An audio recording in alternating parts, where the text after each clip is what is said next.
혹시 요즘 마음 한켠이 조용히 불편하지 않으신가요? 기도를 멈춘 지도 오래고 봉사도 쉬고 있고 예배조차 형식적으로 드리지만 이상하게도 완전히 떠나진 못한 상태 말입니다. 어딘가에서 여전히 누군가가 당신을 부르고 있는 느낌. 그건 착각이 아닙니다. 그건 하나님이 당신을 다시 부르시는 신호입니다. 하나님은 우리가 멈췄을 때 침묵하지 않으십니다. 그분은 여전히 당신의 이름을 부르고 계십니다.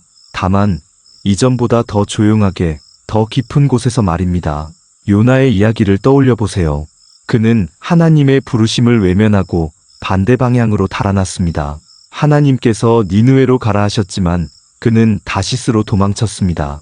그러나 하나님은 요나를 포기하지 않으셨습니다.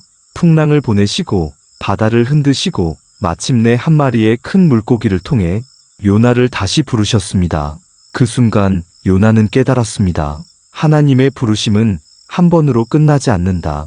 하나님은 우리가 멀리 가도 실패해도 주저앉아도 끝내 다시 불러내시는 분이십니다.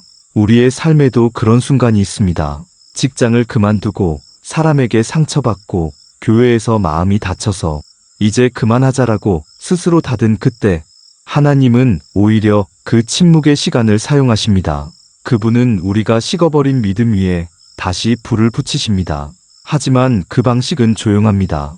큰 소리나 표적이 아닙니다. 하루의 대화 속에서, 말씀 한 구절 속에서, 혹은 누군가의 기도 속에서 불현듯 당신의 이름이 떠오를 때 그건 하나님이 다시 부르시는 첫 번째 신호입니다. 모세도 그랬습니다. 왕궁의 화려함을 떠나 광야로 도망쳤을 때 그는 이미 끝났다고 생각했습니다. 사람을 죽였고 사람들에게 버림받았고 그저 양이나 돌보며 인생을 마무리하려 했습니다. 그런데 어느 날 그 평범한 광야의 한 구석에서 떨기나무가 불타기 시작했습니다. 그리고 그 불 가운데서 들려온 목소리, 모세야, 모세야. 그것이 하나님이 다시 부르시는 신호였습니다. 불은 꺼지지 않았습니다. 하나님의 불은 항상 꺼지지 않습니다. 우리가 식었을 뿐입니다. 그래서 하나님은 다시 우리를 불길 가까이 데려가십니다. 네가 아직 끝나지 않았다. 성도 여러분, 하나님의 부르심은 처음보다 다시가 더 깊습니다. 처음의 부르심이 사명이라면 다시의 부르심은 은혜입니다. 처음에는 일하기 위해 부르셨다면 다시 부를 때는 회복시키기 위해 부르십니다. 하나님은 실패한 제자들을 찾으십니다. 낙심한 영혼을 부르십니다. 그분은 포기하지 않는 하나님이십니다. 그리고 지금 그분은 조용히 당신의 이름을 다시 부르고 계십니다. 내가 아직 너를 쓰고 싶다. 그 속삭임이 오늘 이 영상의 시작입니다. 하나님이 우리를 다시 부르실 때는 언제나 신호가 있습니다. 그분은 갑자기 나타나 이제 시작하라라고 외치지 않으십니다. 대신 아주 조용한 방법으로 마음을 두드리십니다. 그 신호를 알아차린 사람은 다시 일어나고 그 신호를 놓친 사람은 여전히 그 자리에 머무릅니다. 오늘 우리는 하나님이 다시 부르실 때 가장 자주 나타나는 세 가지 신호를 함께 살펴보려 합니다. 첫 번째 신호, 마음의 불편함입니다. 하나님은 평안 속에서도 때로 불편함을 통해 말씀하십니다. 갑자기 예전의 자리, 예전의 사역, 예전의 헌신이 마음에 자꾸 떠오를 때가 있지요. 그건 단순한 추억이 아닙니다. 그건 하나님이 다시 불러내시려는 시작입니다. 모세는 광야에서 40년 동안 양을 돌보며 살았습니다. 그에게 광야는 고요하고 안전했습니다. 그런데 어느 날 마음이 이상하게 불편했습니다. 이대로 괜찮을까? 내가 여기서 끝나는 게 맞을까? 그 불편함이 바로 떨기나무로 이끈 신호였습니다. 하나님은 편안한 자리보다 불편한 마음을 사용하십니다. 왜냐하면 그 불편함이 우리를 다시 그분께로 향하게 만들기 때문입니다. 지금 당신이 느끼는 불편함, 혹시 그것이 하나님의 신호 아닐까요? 두 번째 신호, 잊었던 말씀이 다시 들릴 때입니다. 한동안 말씀을 읽지 않아도 괜찮다고 생각했는데 어느 날 우연히 들은 한 구절이 마음속을 깊게 파고들 때가 있습니다. 내 양은 내 음성을 듣는다. 내가 너를 잊지 않았다. 일어나라. 네가 누워있는 그 자리에서. 이런 말씀이 우연히 들릴 때 그건 하나님이 말씀으로 당신을 깨우고 계신 순간입니다. 다윗도 그러했습니다. 그가 범죄한 후 무너져 있을 때 선지자 나단을 통해 들려온 한마디, 너는 그 사람이라. 그 말 한마디가 다윗의 인생을 다시 세웠습니다. 말씀이 심판으로 들리던 순간이 사실은 회복의 부르심이었습니다. 지금 당신의 마음에 떠오르는 말씀이 있습니까? 그게 바로 두 번째 신호입니다. 세 번째 신호, 뜻밖의 사람을 통해 들려오는 하나님의 목소리입니다. 하나님은 늘 사람을 통해 일하십니다. 엘리야가 낙심하여 로뎀나무 아래 쓰러져 있을 때 하나님은 천사를 보내어 이렇게 말씀하셨습니다. 일어나서 먹으라. 단지 한 끼의 식사였지만 그 식탁이 다시 사명을 붙잡는 자리가 되었습니다. 요셉이 감옥에 갇혀 있을 때도 그랬습니다. 술 맡은 관원장의 말 한마디가 그를 다시 세상의 무대 앞으로 이끌었습니다. 하나님은 뜻밖의 사람을 보내십니다. 때로는 오래 연락이 끊겼던 친구일 수도 있고 교회에서 조용히 건넨 짧은 한마디일 수도 있습니다. 요즘은 기도하고 있어요? 그 단순한 물음 하나가 당신의 내면을 깊이 흔들 수도 있습니다. 그게 바로 세 번째 신호입니다. 하나님이 사람을 통해 당신을 다시 깨우고 계신 것입니다. 이 세 가지 신호는 항상 동일한 순서로 오지 않습니다. 하지만 분명한 것은 하나님은 침묵이 아니라 초대의 방식으로 말씀하신다는 것입니다. 마음이 불편할 때, 말씀이 다시 들릴 때, 사람을 통해 마음이 흔들릴 때, 그때 우리는 이렇게 기도해야 합니다. 하나님, 혹시 지금 저를 부르고 계신가요? 그 질문 하나가 당신을 새로운 길로 이끌 것입니다. 그리고 그 길의 한가운데에서 우리는 이렇게 묻게 됩니다. 하나님, 왜 다시 저를 부르십니까? 저는 이미 실패했고 이미 멈췄는데요. 하나님은 이렇게 말씀하십니다. 그렇기 때문에 내가 다시 너를 부른다. 하나님은 완벽한 사람을 찾지 않으십니다. 그분은 깨진 사람을 다시 세워 쓰십니다. 왜냐하면 부서져 본 사람만이 다른 사람의 아픔을 이해할 수 있기 때문입니다. 하나님이 다시 부르시는 이유는 당신이 부족해서가 아니라 당신을 통해 다른 사람을 세우고 싶으시기 때문입니다. 베드로의 이야기가 바로 그 증거입니다. 그는 예수님을 3번이나 부인했습니다. 나는 그 사람을 모릅니다. 그 말이 입술에서 떨어지던 순간 닭이 울었습니다. 그리고 베드로는 무너졌습니다. 그날 이후 그는 제자라 불리기조차 부끄러웠습니다. 하지만 부활하신 예수님은 그를 찾아오셨습니다.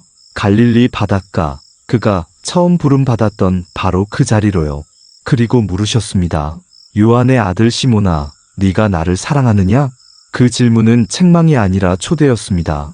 다시 시작하자. 베드로의 실패는 끝이 아니라 다시 부름의 시작이었습니다. 하나님은 그렇게 일하십니다. 사람은 실패를 점으로 보지만 하나님은 그 실패를 문장의 쉼표로 만드십니다. 그분은 멈춘 자리를 다시 출발선으로 바꾸십니다.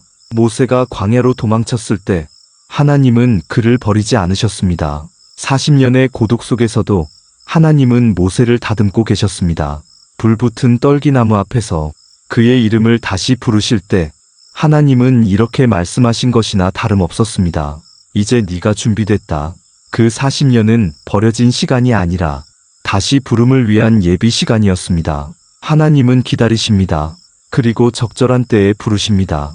그때는 언제나 우리의 마음이 낮아졌을 때입니다. 성도 여러분, 하나님이 다시 부르실 때 그 안에는 심판이 아니라 회복의 목적이 있습니다. 그분은 왜 실패했냐고 묻지 않으십니다. 대신 이제 다시 걸어가자고 말씀하십니다. 요나는 물고기 뱃속에서 기도했습니다. 나의 구원이 여호와께 속하였나이다. 그 한마디가 끝나자 하나님은 물고기에게 명령하셨습니다. 요나를 육지에 토해내라고. 그때 하나님은 다시 요나에게 말씀하셨습니다. 일어나라. 내가 네게 말한 그 성읍으로 가라. 다시 일어나라. 그게 하나님의 두 번째 부르심이었습니다. 하나님은 요나에게 두 번째 기회를 주셨습니다. 하나님은 두 번째를 허락하시는 분이십니다.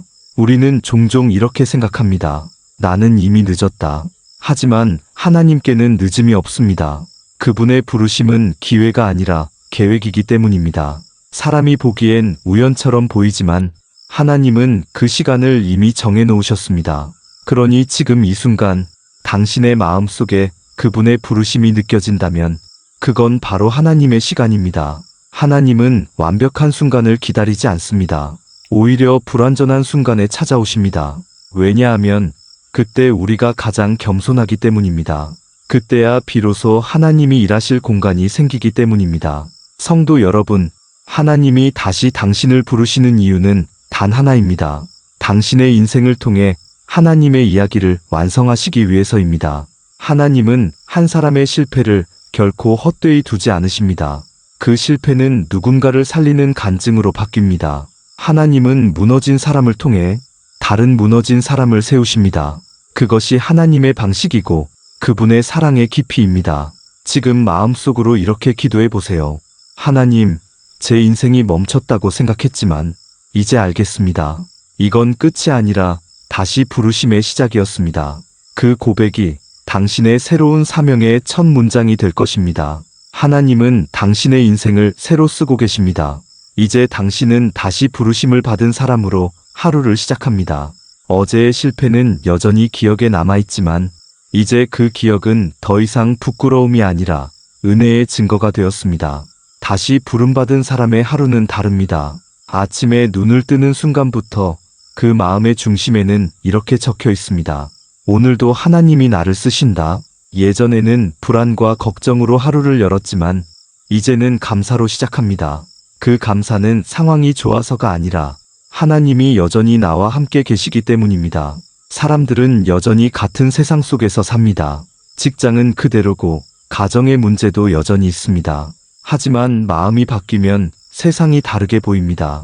이전에는 짐으로 보이던 일이 이제는 사명으로 보입니다.